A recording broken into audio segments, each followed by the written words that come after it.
Okay, so it's podcast number 1, and we're basically joined by Chet Carson and Craig Seaton. Perfect. Right, Craig, do you want to start off? Yeah, man. My name's Craig Seaton. I'm a breathwork instructor, meditation instructor, personal trainer as well, which is where I started my journey, working with the body and helping people achieve their goals that way. And then I got into the mind is when I started to see people not getting to where they want to get, or always hitting the same snags, or they do well and then they fall back, which led me to a massive interest in the mind and psychology. And I then got taken to the Buddhist Center for meditation, which was something I'd never been interested in, other than ninjas do it and ninjas are cool, so I thought I'd give it a go. And it just blew my mind, man. Changed my mind there and then, and that just put me on a journey it's been 8 years now of discovering meditation, alternate states of consciousness, spirituality, energy, and understanding all of this in a grounded fashion to put it into effective use for everybody, not just people who are interested in culture or religion or tradition or philosophy or spirituality. Like, how do we use this stuff daily? And that's my path, man. It's just all been about really energy and what life is, what the universe is. Amazing. Yeah, man. Cool. So mine is not as extravagant as yours, but maybe because I didn't really appreciate it. So I grew up in India. So I was 3 years old, moved to the UK. I grew up in a place called Gujarat. Not many people have heard of it, but it's actually the only place that has lions. Mike's going to be a bit of a bitch. Up. Bolts. Okay, cool. Hopefully that stays now. Yeah, we're good. Yeah. So yeah, it's the only place in India that has, only place in the world apart from Africa that has lions. But it's also a place that used to have tigers, and now they're finally moving back. Yeah. And when I tell people about this and they say, you need to go and visit Gujarat, people have never heard of it. Yeah, so that's where I'm from. Moved here when I was 1993, October 93 I moved here.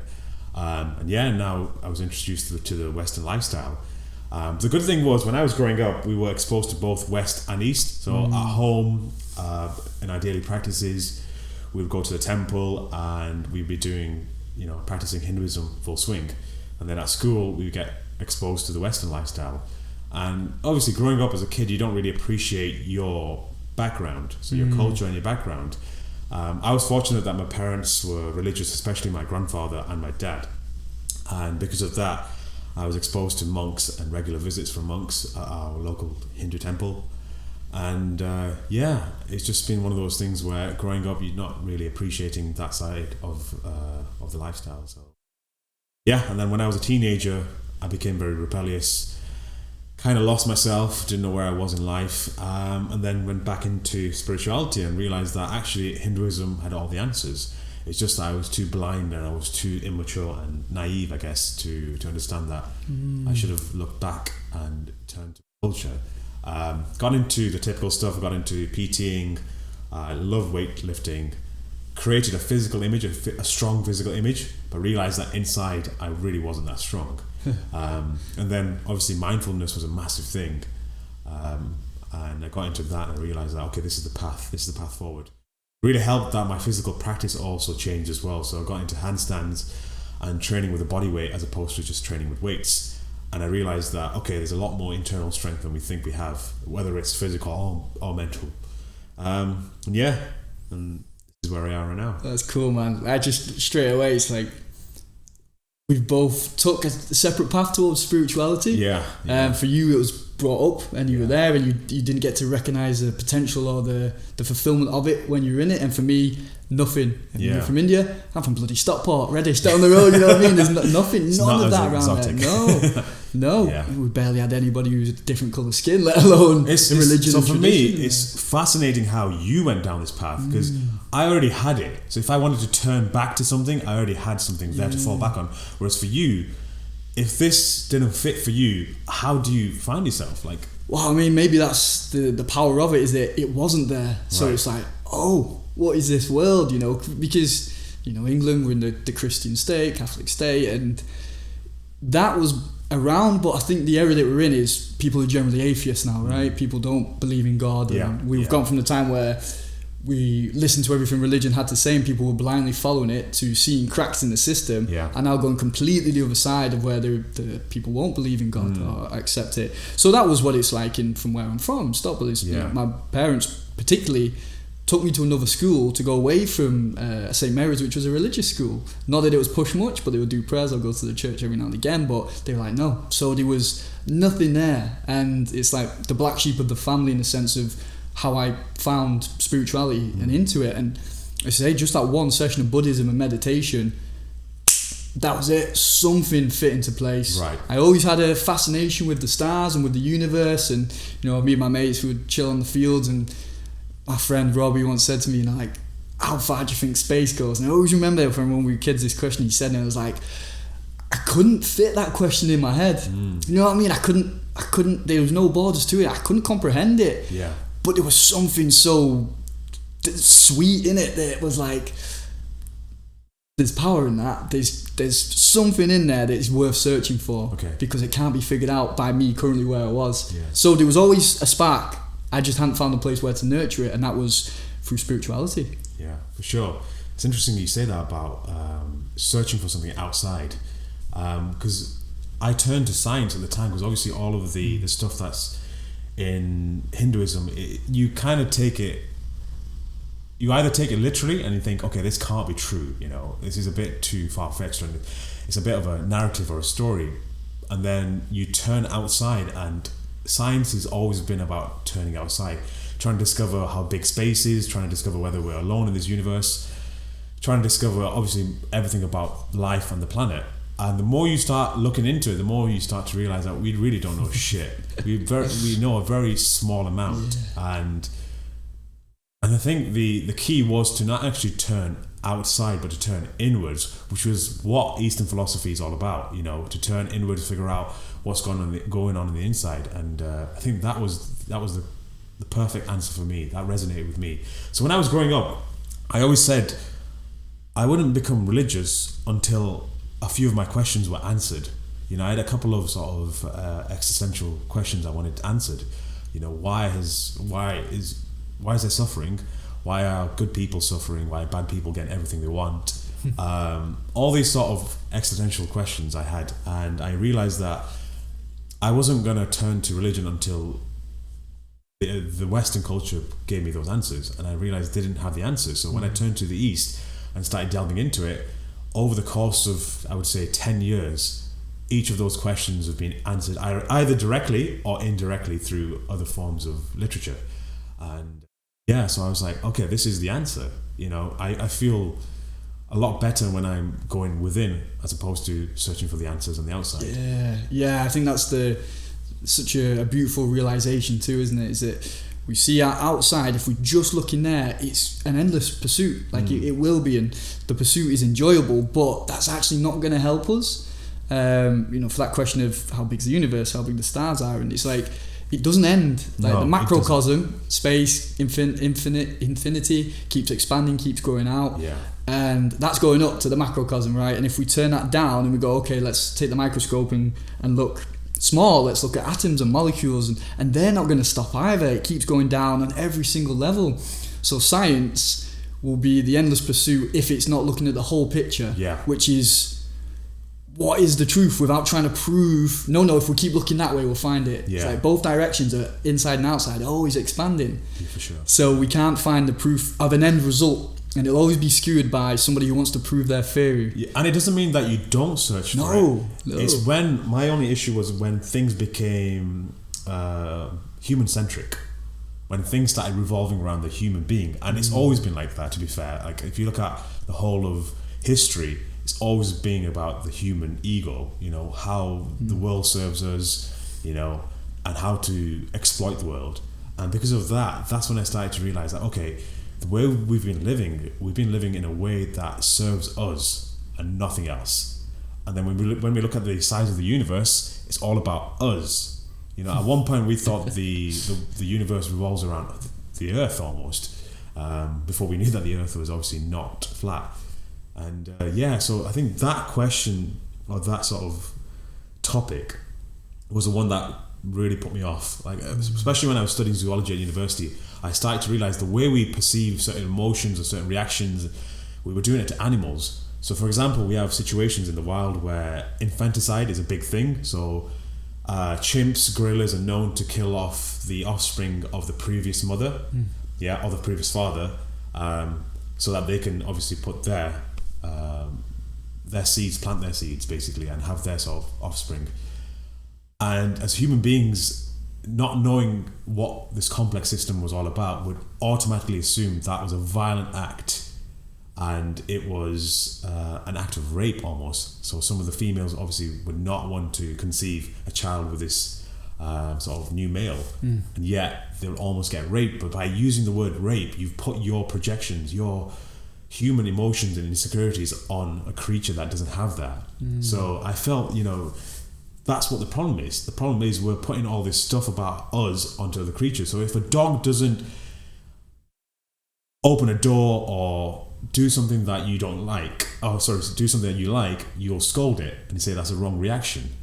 But then you look at it and think that creature is just a creature. It's going to shit wherever it wants to shit. It's going to do whatever it wants to do. But because it's not giving you the favourable outcome, you would punish it or you would reward it depending on that. Yeah. And that comes down to human centricism. So it's until it's domesticated, therefore till it's conditioned, right? Back to conditioning again, which is what we do to our kids in a way. As they're growing up, you condition them to have certain ways and attitudes of life. Yeah. So it's very fascinating that we do exactly to our own human children that we do to animals. Yeah. So, yeah. And that's coming from what? Our own perception that we know best and we know what's right, and that's only based off our memories and past experiences. Yeah. Practicing my meditation, a lot of deep self-reflection, which brings up so much in us. And I see, the parents that we have, we're always like, I won't be like that, I won't do what my parents did, or I'll do that thing that they did which made me feel good. Right. And that doesn't mean it's actually beneficial for our life. That was just the conditioning we had that made us fearful or gained us love. And then we'll just see that everywhere, because a child, the blank slate from 0 to 7 years, the psychology is being shaped by what you do, by what the parents do or what the environment is around them, which is phenomenal, but also very destructive when we continue to hold on to that. My little nephew, he's like 3 years old, and obviously doesn't know what a phone is when he was between 2 and 3, and he'll just pick it up and just mimic my brother, what he says. Yeah. And it's like, he doesn't know what he's doing, but he's just imitating. And we're still always doing that, I think, until we become conscious and go, why have I just said that? Why have I just done that? Why did I blurt that out?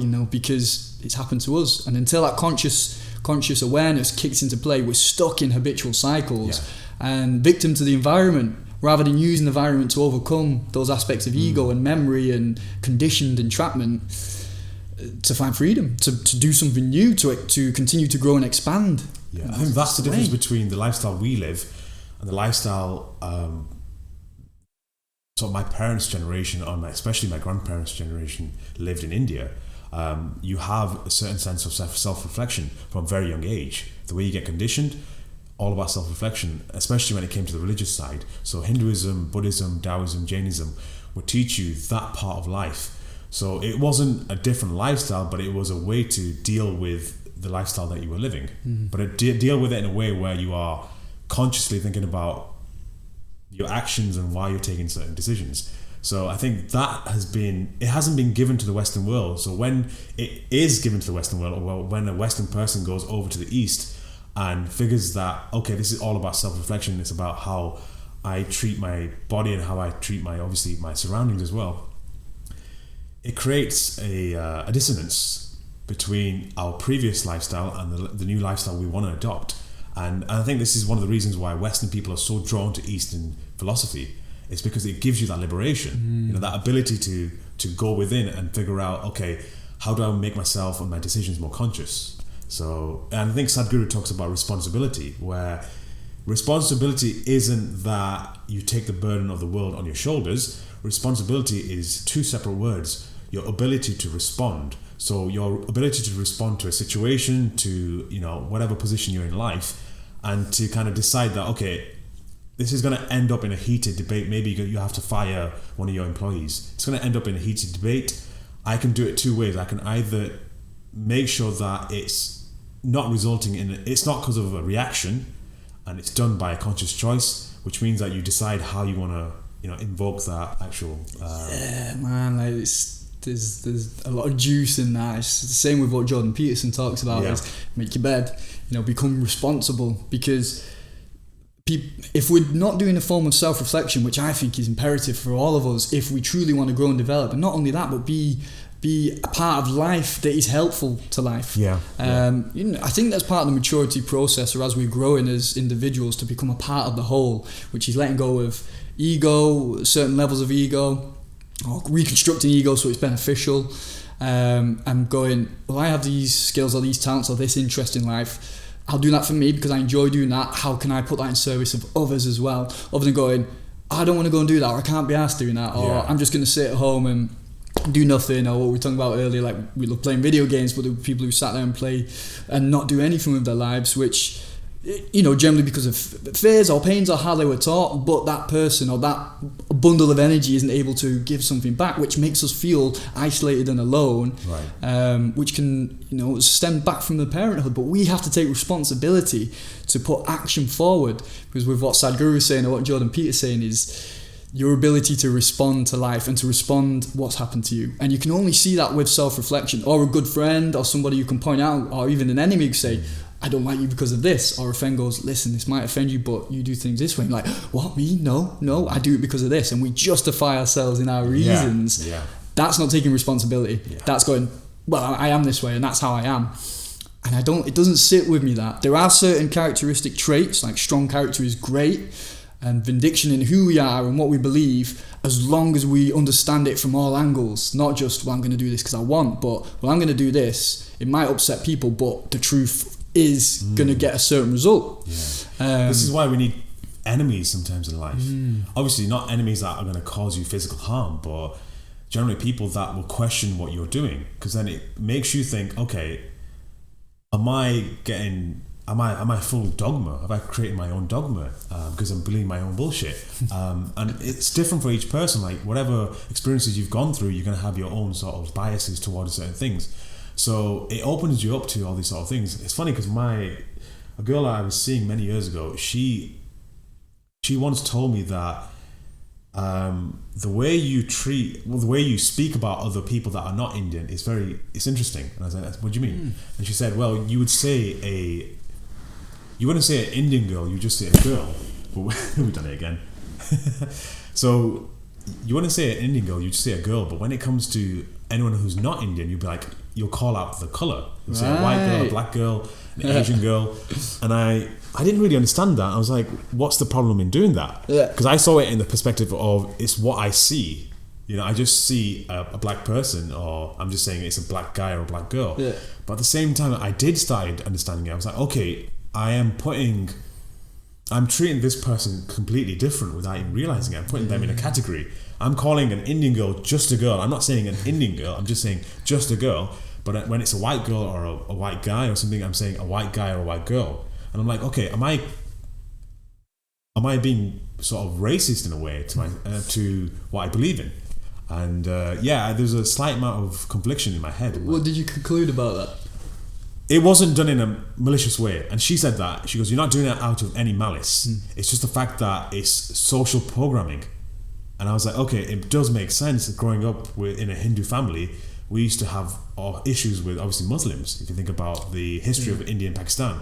So we would have a certain bias towards them, but then that bias would go into other parts of my life. So instead of saying I was just saying a girl, I'll call out the colour. And I'm like, okay, this is weird.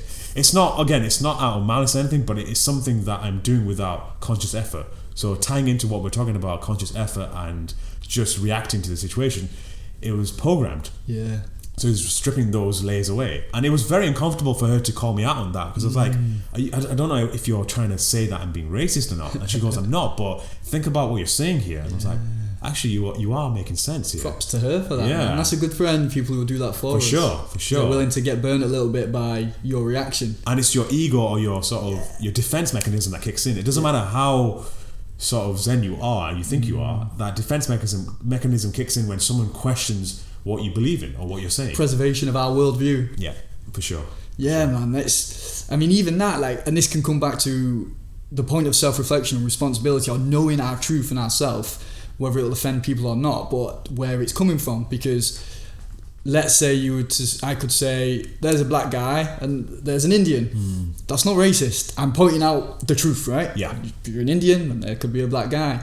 It's when it's done with, that could be misunderstood by someone. But I've spent enough time to think in myself and go, I'm not being racist if I say this man's Indian or that guy's black. While somebody who might be overly sensitive go, you can't say that. But, why? That is what it is. It's... As we briefly spoke about before, the whole male and female transgender situation, the world is looking for this. No, everything is on this equal part. Yeah. And like again, Jordan Peterson, he says you can strive for equality, but nothing is going to be that equal and fair. Like some people are born with disabilities, and if they've got one leg, should everybody else cut their leg off? Then it's equal. Yeah. Try to create equal opportunities, but the world isn't balanced in that way. And that's the whole point of differentiation, right? This is the world of duality. There's up, down, left, right, black and white. And it's required for growth and development and understanding and compassion to everything, even the enemy. There's compassion for the enemy who can still be the enemy. Yeah. You're not doing it out of hate, but it's like, this person grinds my gears. Like you said before, maybe I need that for my growth and be able to love that person because I'm extending my own love then. Yeah.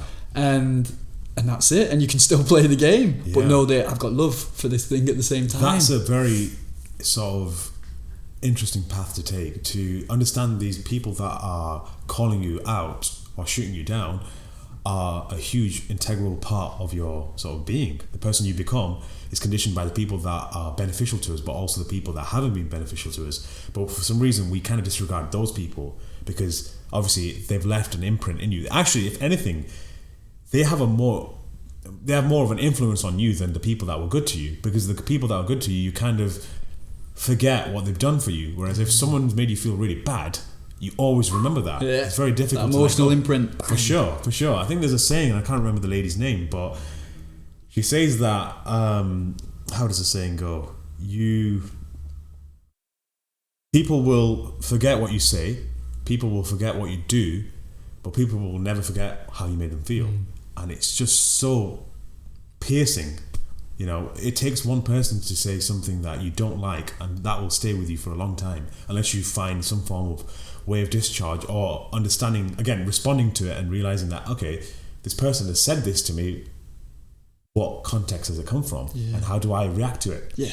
So, how do I respond to it, not react to it? Ideally respond to it. But that's knowing that first, right? The awareness that we do react first. Yeah. And then the more that we're able to drop the defensive and walls and see it, because the first time it's pointed out, it's like, that's the first cut and it's sore and it gets poked again and again. But when we let it heal and go, I can take that now. And that's, I think, dropping our grip on attachment, because we're not attached to the worldview that we once had. When we have to get a little bit sore with it at first, we have to take a few hits to go, actually, it's okay, nothing's really changed, and that person was helping me. That enemy was helping me. That person who counteracted my thought helped me extend my view.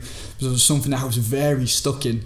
And I talk about this quite often in my talks or in my sessions, that I was in the intellectual world, always living through the mind. Find the next book, find the next course, keep learning, keep looking out, listen to great philosophers, great gurus, great people who master their field, but never going inside for myself. And always putting it outside and, trying to jump to the next point. And the enemy would have been myself at that point. Right. Like, I wouldn't let myself learn from what I actually knew, because there was no self-value. And it's when we can value what the opposite is, and for this case, which sounds quite bizarre speaking out loud, but it was to value myself, the enemy that I was creating, to have trust and faith and compassion for this side of myself. It goes, no, you can do this, you can figure things out on your own, enough of studying from everyone else, see what you've got. And it just taught me so much with working with the opposite, to allow it all, give it all as much love as you can. A friend of mine who I do work with, Mickey, he's big on putting love into everything. Right. Any situation that comes about, can you understand why and can you give it love? And I think getting to that point, it's been life-changing for me, really, because conflict has dropped off. It's like, if there's something that would rattle me up, it's like, there's something that's coming from me, the reaction is from me. So see the reaction, Diagnose it breathe it. immediately. Yeah, if we can't diagnose it immediately and we get sharper and sharper and quicker at that, right? Yeah. And diagnose it, let the reaction go down and respond, and then put myself in that situation more and more, which had to do with public speaking, to do my talks and my workshops. Sure, yeah. Terrified of that stuff, still feel nervous with introductions at the start of most things, but I enjoy it and I know that it's worth it and I know I grow and develop from it, and when I get going it's like great, It flows. yeah. That's funny you say that. Mine's the opposite. Okay. I remember delivering a lecture, or it was just a presentation to be fair, back in university. And because the group was smaller, and I'd never been in that situation where the group is like 5 people, I was like, yeah, I'm good. 5 people, I've done it in front of 200 people, I'm good. Came in with that, ego and just like, I'm going to smash these, no problem. And I didn't even prepare. I just thought, I know this shit inside out. And when I got there, there was nothing there. And I felt really weird because, well, first of all, the person that was controlling my slide made me panic as well because he was slightly ahead, and I'm just like, you need to calm down. So he didn't help the situation, but it came down to me because I didn't respond to that situation in the way I wanted to. And when it's in front of a group of 5 people, it's intimate and personal. When you're looking down at those people, they're looking straight at you, whereas when you're in front of 200 people, when you're looking around, you're glancing at one person, then the next person. You've not got time to process what the other person's thinking, but you can see reactions immediately when it's just a small group of people. So I found that situation very uncomfortable, and I don't think I've ever been back in that situation in terms of delivering a presentation, but I've done classes. So with smaller classes, it's the same situation. You're delivering it in front of a smaller group of people, so you're having to learn that, you're having to face that sort of dragon, I guess. So I find that really interesting how some people, well, for most people it's public speaking. A larger group means that you're having to be judged by a large group of people, but it's never personal. Whereas when it's separate individuals, a group of 5 people, single figure people, it makes it way more intimate. And straight away, if they react in a certain way and they don't agree with what you're saying, and you're getting that reaction from multiple people, that's going to put you off. And it's learning the art of not being carried away with that. And that's where the self-belief comes in again, isn't it? Where regardless on what this person's going to respond like, and I'll be able to learn something from it, but not to take on so much weight until we can get to a safe spot to reflect upon it later on and go, okay, there's a mental note of that. But right now, I'm here doing me, I'm in the flow, and I'm just going to be my truth and what my heart says. And then it's, that's when the riff comes out and we don't have to be so anxious or nervous about what others will say or think. But to be wise enough to go, that person reacted that way, is that something of value or is it not? Because it's not always as well. It's not always. Man. The other thing you talked about was attachment. Let's talk about attachment. I think for most people's definition of attachment is having a clinginess to something or having a strong desire and likeness to something. But I think attachment in the Western and the Eastern world are completely different things. Do you want to elaborate? I think the attachments, the deeper aspect for attachment for me is unconsciousness. Right. Unconsciousness of what the true fears are, or what we, again, having our worldview shaken, having our way of life being turned upside down, or knowing that we've got to put some bloody effort into change. It's there are different ways to approach it, because let's take vegetarianism or veganism as an example, because it's more favourable, but it's still quite a big deal for some people to have the conversation of maybe we shouldn't be eating as much animals, or maybe we shouldn't be eating animals. Hence back to your conversation before about man's psyche will dominate the world in what way he sees fit, rather than the compassionate view that everything has a right to live, and we have the ability to allow that, right? We can I do believe we could be the gardeners of Eden. We could look after the whole world and have an unbelievable place, because society structures and how it's built and the rules and regulations and conditions we follow, they're all coming from the psyche of mankind. And a lot of that is fractured and broken. We're still getting to grips of being human, right? We're still growing up. We're not at the final end. But the biggest part of it is our attachments to it should be this way, or I was raised this way, or this is how the world is. And conclusion, Sadhguru's quote, man, I use it often in the workshops. The mind is a tool for exploration, not conclusion. But we are attached to the mind, which is the biggest problem. The attachment of what we think and what we feel is right. My way is right, my tradition, my culture. Look at wars with religion. Like, your religion's saying the same thing, but you want it done your way. Why don't we just all go for the love and the compassion and understanding and work together to put things through? But if we work together, that might mean you're a bit more right than me, and I don't want that, you know? And that's invested attachment into me, the self, the individual surviving over something else. Still animalistic, still instinctual, rather than thoughtful. Yeah. I think tying in with Eastern philosophy, attachment, they say that attachment and aversion are the same thing. So the Bhagavad Gita says that the two sides of the same coin, attachment and aversion, the same thing. The best thing you can do is live a life where it's, you know, you're in the center. You want to be detached and have non-attachment towards things, but at the same time, try not to get into the trap of flicking from one to the next. It's when we deal with both of the extremes. I think it's very difficult to explain to someone that you don't attach to things very easily, because for them, especially when it's someone that you like or it's someone that likes you, it comes across like you're not really investing your time and effort into them. But it's quite the opposite. It basically means that you participate in the world, so you're in this world but not of it. You don't let things define you. You know, so whatever car you drive or the type of clothes that you wear, you don't allow it to define you, regardless of what it is, what the brand is. And again, it comes back to being attached to certain ideologies and certain ideas about life that we're conditioned with. You know, we've always had a social hierarchy with... Camera's just finished. Let's go on a little break. 2 very boring minutes later. Right. Is that still recording? Still going. Okay, so we just had a bit of a battery issue. The camera's battery ran out and we're back.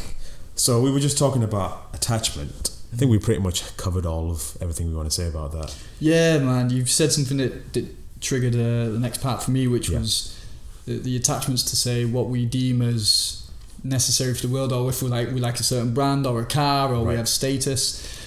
It's still such, like, it's out there, that awareness now, but I still think it's very little practiced. People say it, people talk about it a lot. I mean, we can talk about the whole yoga craze at a point, but 100%. it's not yet taken into account that, oh yeah, I know that, but what do you do inside about it? You're still attached to these certain things, and it's so obvious in ourselves and in others that we can see it. But for me, it's like, it's understanding the energetical exchange of the thing we're using or working with, or the relationship. Like, always, constantly, that's how I view things, and it really creates detachment for me, because everything's temporary. Everything in the external world is temporary, and it's the only thing you're really taking with you from time and time throughout your life is how your awareness is of the world. And it can drop back down for sure in an instant, or based on our emotions or what we're thinking or what we're surrounded by. We'll always edit the psyche. But it's being open to letting the mind change. And then when we can do that, we can move up a little bit and have a wider perspective and encompass more and direction ourselves a little bit sharper. And so the energy exchange is constant, whether it's this new apartment I'm living in, the energy is great here. One day it's going to end and I'm fine with that. But right now I'm in love with it and I'm so happy to be here. The energy exchange we're having is like, I flow with you, I can speak so openly with you, and you bring out a good side of me. Great energy exchange. With my partner, it's like we can dive into so much cool and crazy conversation and just have a good time being with each other. Energy exchange. The car I drive, I don't drive a car, but if I was driving a car, okay, this car works for a certain amount of time, and then the energy exchange is done, like always, whether it's words or music or TV. It's like, don't hold on to anything. And our conversation we had prior when we were having a tea about relationships and romance, and you know how people in breakups try and hold on so much. They're not letting go of that energy exchange. I want it the same. I want my thought pattern the same. I want the world to be as I know it. But the energy exchange is gone, so you're holding on to a corpse. And who wants to drag a corpse around? It smells, it decays, and you're pulling it with you. Like, that's let go. So ironic you say that, because now we're talking about not being attached, but there's one thing you should be attached to. If there's something you want to be attached to, it has to be change. You have to be attached to change. Whereas we're doing the opposite with change. We're averting change. We're trying to move away from it, trying to push it away. So this is exactly what you're talking about. It's situations in our life that require us to be technically attached to change and just be willing to say, okay, this change has happened, my car's broken down, I need to get a new one, or things are not working out with my girlfriend, I need to get a new one, or I need to spend a bit more time with myself, which comes first. But it's the fear of change, which is the one thing we should be attached to, right? Yeah. So I find this whole thing fascinating, how it's come back to that. Come back to attachment, but positive attachment is to be attached to change, if anything. Okay, but I'm trying to have a play with that in my head now, and like seeing that if that way works for sure. But could you also say that by not holding on to anything, you are instantly in change because there's no attachment going on? Because you're not trying to change. You're not going, I must change, because there's points where, like the seasons, it's winter for a while. So we're going to want to stay indoors for a while, not go, right, I've got my sunny gear on. Right. It's working with the lifestyle and the environment. And if we're attached to change, so again, from my perspective, I can hop the flowers too much. The butterfly is hopping from flower to flower and not collecting anything from one. Right. Maybe there's a better one, maybe there's a better one, maybe there's a better one. And it's organically allowing that change to occur. Is that non-attachment without the attachment to change? It's a paradox, Yeah. in a way. But what's happened is I think my memory's run out. That's why the camera's gone off. So we can still roll with that one. Let's keep going, man. We're really wrapping so up. this aren't last we? part of it, we'll just roll with that one. Cool. So that's really interesting you said that. That's made me think now as well. Ideally, you don't want to be attached to anything. That's the ideal situation. But if there's one thing that you should be attached to, if you're trying to attach to something, it's probably change. Yeah. I think. It's stepping stones, isn't it? Because it's like, and I learned this great talk, and I did the 7-day silent retreat. Right. And there'll be a sermon every night, so there was it was silent throughout the day, and then there was just one talk from Dharma teaching in the evening. And there was one that he said, and it's always stuck with me from years back. It was that whatever emotion you need, or philosophy or thought, it's a boat. You use that as direction. Because I was at a point in my life where I was so lost, and like, I'm not supposed to be attached to things, and I was passive. I wasn't enjoying life for a long time. It was like let that go, and it was like I wasn't involved. So it's like, how do I separate from the attachment but be involved in life? Yeah. And this teaching was, whatever your direction is with your emotion or your thought, your philosophy, use it as a boat. Where you're trying to get to, in this case, to non-attachment, we need the boat of attachment for sure. in this view to get there and go, okay, when you're at the island, don't drag the boat anymore, let it go. So yeah, it's a good point you say, man. If we need that, whatever that is that we need, use it. But be ready to let it go. Yeah. It's interesting you say that. So bringing that into emotions and feelings and stuff, there's a guy called Humble the Poet. I don't know if you heard of him. Beautiful man. You need to listen to his stuff. He has a book called Unlearn, which talks about all the stuff that we've covered in this entire podcast about being conditioned by certain things, by society, by your parents, by what other people say, by the books you read, the stuff that you expose yourself to. We don't understand that has an imprint on us as well. Gives us a perspective about life, to unlearn all the stuff that's not useful to you. So he has a really interesting concept called he calls it the hotel of the heart. So imagine you treat yourself as your heart as a hotel. So you let any of the feelings and all the emotions check in, but make sure you clean up after them. So once you've done with that emotion, and once you finish with that feeling, clean up after them. Get the maids in It's there. when we don't clean up, when we don't send the people in, the maids and the the people working in the hotel to clean up, is when we start having the problems. Because that's when the attachment and the clinginess to the past comes in. I find that fascinating, how that goes back into the human psyche and the psychological part of human beings. Yeah, man. If you're not getting the cleaners in, the wallpaper's going to peel. There's going to be stains. It's going to smell. And it does. Like if you had a bad relationship with someone, that stays within. Yeah. Unless you clean that baggage up, that place is going to be a mess for the next person to walk into to check in. So I was like, wow, that's some deep shit. Yeah, that's great. Yeah, so that's definitely great. check him out. It's amazing. Humble the Poet, his name is. Send in the cleaners. Yeah. Right, man. I think Yeah, that's a great place to wrap up, right? Yeah. How long do we go for? 10 minutes there. Yeah, I think this is a 5 minutes. perfect place to wrap up. I could keep going. Well, I'm going to look forward to the rest of these one, podcasts. Right? Yeah, it's been fun. So this is podcast number 1. We've just finished. We're on one camera, and our mic's been messing around, but we'll try and sort that out for next time. Yeah, cool. Man, learn as we go. Right.